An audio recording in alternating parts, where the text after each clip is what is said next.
It is great to have your company this morning. An assistance dog is a life-changing companion for many Kiwi families living with a disability throughout New Zealand. We're joined today by Alex Williams from Assistance Dogs New Zealand Trust to talk about these amazing animals and how the program works. Good morning, Alex. Nice to see you. Good morning. Thank you so much for having us. Okay, first of all, please introduce your adorable colleague sitting next to you there. She looks gorgeous. Yes, and she's just woken up. So this is Ruby. She's one of our breeding pups, and she actually turns 4 on Sunday, which is exciting. She's a yellow lab retriever, and she has 4 very proud puppies in our puppy development program at the Oh, moment. she looks so young to have 4 puppies. What are her puppies going to be trained to do? So all of our assistance dogs are trained to perform tasks to enrich the lives of New Zealanders with disabilities by simply helping them in their everyday lives. So we take applications from a huge range of families and individuals with a wide range of disabilities. And we work with other service dog organizations if there's a more suited organization for them. But 90% of our clients are children under 12, largely with autism, but we also train for disabilities like cerebral palsy, chromosome disorders, multiple sclerosis, epilepsy, diabetes, as I say, a huge range more. We were originally founded to fill the gap where there were no other organizations that were available for people with these particular disabilities. And Alex, what have Ruby's puppies been up to so far in the program? Probably a lot more than our 5-month-old puppy who you can hear in the background here has been doing. Yeah, so the puppies all join the program at 8 weeks old and they get little baby jackets, which are adorable. So at this point, we rely really heavily on amazing volunteer puppy raiser families who take them into their homes. And essentially, their job for the first 12 to 18 months of their lives is to experience as much as humanly possible, become desensitized to environments, go into malls, shopping centers, all those sorts of things to make sure that they have a really nice temperament when they join our formal training program. So we have a puppy development supervisor who works closely with these families. They have our puppies. They're constantly checking and testing their temperament, running development sessions, making sure they're not distracted by other dogs, that they can go into malls, that they can look over heights. They can do all these little things that they'll need when they eventually train to become an assistance dog. Oh, that's absolutely amazing. So we've heard what the puppies get to do, and you've also mentioned that 90% of your clients are children with autism. What will an assistance dog like Ruby's puppies do for that child? So I think the common sort of assumption for specifically autism dogs is that the dog's just for companionship. And obviously that's one aspect of it, but it's so much more than that. As an example, a lot of autistic children experience a lot more light and sound than most people. So new environments and particularly busy environments can be really, really challenging for them.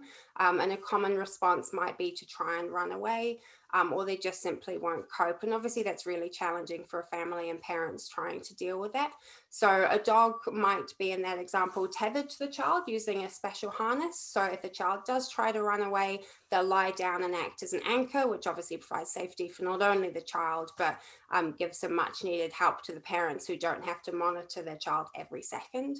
A dog also helps them build the confidence so they can try new environments, they can meet new people. For many of our families, an assistance dog really is the difference between becoming completely housebound and being able to operate in their community as a family. So lots of our clients have been able to go to the supermarket together, go to malls, go to events, use facilities in their community, meet new people, things that just weren't possible for them before. Oh, that's absolutely amazing. Are there any ways for people to get involved and help support your charity? Yes, we're not a government funded service, so we do rely entirely on our community and amazing supporters to help us train and raise these wonderful dogs. It costs a massive $75,000 to breed, raise, train, and support a dog throughout its entire working life, which is a really important part of our program. And we graduate about 8 dogs a year at the moment. The biggest need right now for us, not only obviously trying to navigate fundraising in COVID, which is difficult, but is to help us reduce our wait list, which has now exceeded 5 years.